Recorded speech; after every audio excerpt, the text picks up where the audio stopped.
السلام عليكم متشبعين الأوفياء.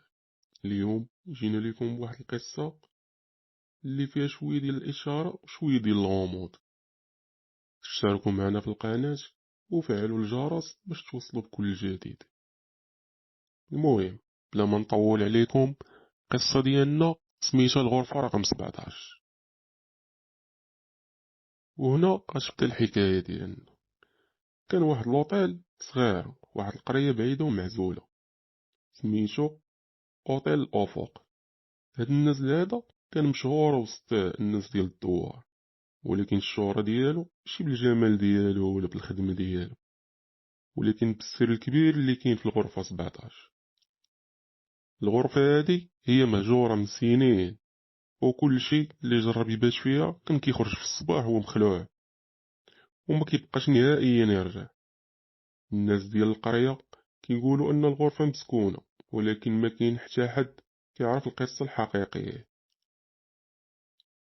وهنا كتبدا القصة ديال السعيد واحد الشاب من المدينة.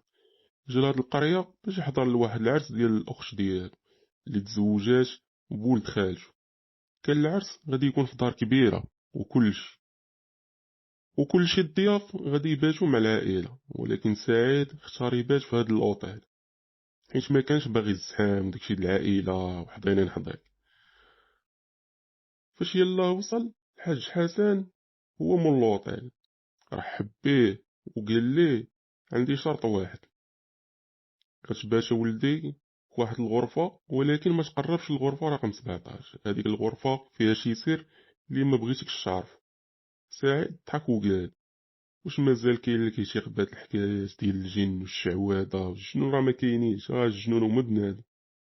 قال لي عطيني الساروت ديالو وانا غادي نوريك بلي راه ما كاين والو. الحاج حسن ما بغاش في الاول، ولكن سعيد حكر عليه وقال ليه غادي نخلص ليك الطوبل ديال الثمن الا بت فيه. بقى الحاج حسن كيفكر وبقى متردد، في الاخر قال ليه هاك الساروش وما تقولش ليا ما نصحتكش. المهم هاد الغرفه رقم 17 كانت عاديه في المدار ديالها، فيها واحد الناموسيه د الخشب قديمه وواحد الخزانه وواحد المرايه. واحد المرايه كانت مقابله مع الناموسيه. الجو كان ثقيل شويه بحال الغرفه ما دخلهاش الهواء مده طويله. سعيد جلس فوق الناموسيه وبدا كيتفرج في الغرفه، كيدور في عينيه بان ليه كلشي عادي. حتى شاف المراية كانت كتبري بواحد الطريقة غريبة وبحال شي حاجة كتحرك وسط منا. قال سعيد مع راسو غير بديت كنتخيل، سمعت الهضرة ديال الحاج حسن وبدا كيتخيل لي هادشي هذا. أعوذ بالله من الشيطان الرجيم. فاش غربت الشمس بدا الظلام كيدخل للغرفة، سعيد تفضو وجلس فوق الناموسية وغيبدا يطيح الظلام. بدا كيسمع أصوات خفيفة بحال شي حد كيتحرك حدا الباب، وناض هو يشعل الضو ولكن ما لقى حتى شي واحد. رجع يطفي الضو ويرجع داك الصوت عاوتاني. هاد المرة كان الصوت قريب وكانت فيه شي حاجة خفيفة بحال كتمشي في الجناب ديالو. سعيد قلب وجهو للمرايا وشاف منظر خلاه غيجمد في بلاصتو. واحد خونا لابس جلابة كحلة وكيتحرك وسط الضباب.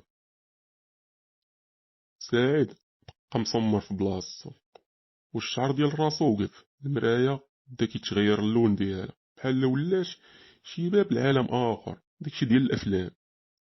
وفجأة خرجت منا واحد الجنية، كانت لابسة واحد اللباس بيض وشعرها طويل كيغطي وجهها. قالت ليه بداك الصوت كيخلع، قالت ليه علاش جيتي لهنا؟ هاد البلاصة ماشي ديالك. سعيد واخا مخلوع وداك الشي جمع الشجاعة وقال ليها، قال انا جيت غير باش نعرف الحقيقة، واش بصح هاد الغرفة هادي مسكونة. انا جاوباتو قلت ليه هاديك مشكلتك، دابا غتبقى هنايا وغتحبس للأبد. هنا بدات الغرفة كلها كتحرك بيه والسقف بدا كيطيح، ولكن ساعات كيغوت كيقول شنو خاصني ندير باش نخرج. قالت ليه الجنية عندي شرط واحد، بغيتي تخرج خاصك تحررني من هاد البلاصة هادي.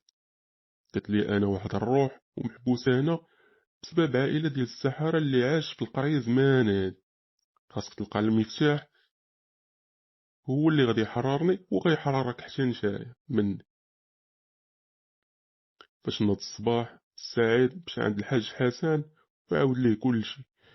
قال ليه الحاج حسن الحل الوحيد هو انك غادي تلقى داكشي اللي قلت ليك. قال لي فين تنصحني نقلب؟ قال لي كاين واحد البير قديم في القريه وهو اللي كيشد كيسمعوا فيه الناس ديال الدوار بعض المرات الغواش.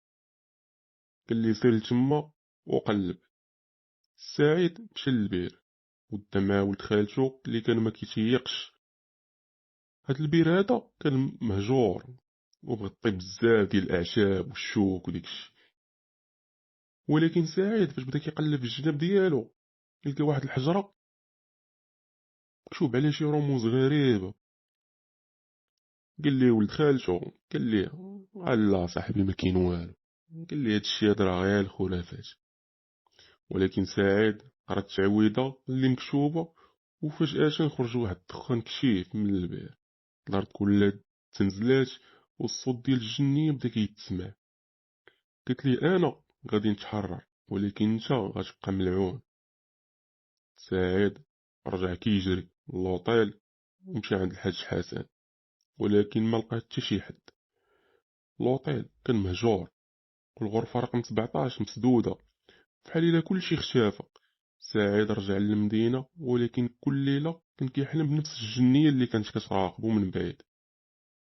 هاد لوطيل بقى واقف والغرفة 17 بقات لغز اللي عمر شي حد عرف الحقيقة ديالها. والسعيد جابها في راسو وبقى بحال هكاك إلى يومنا هذا.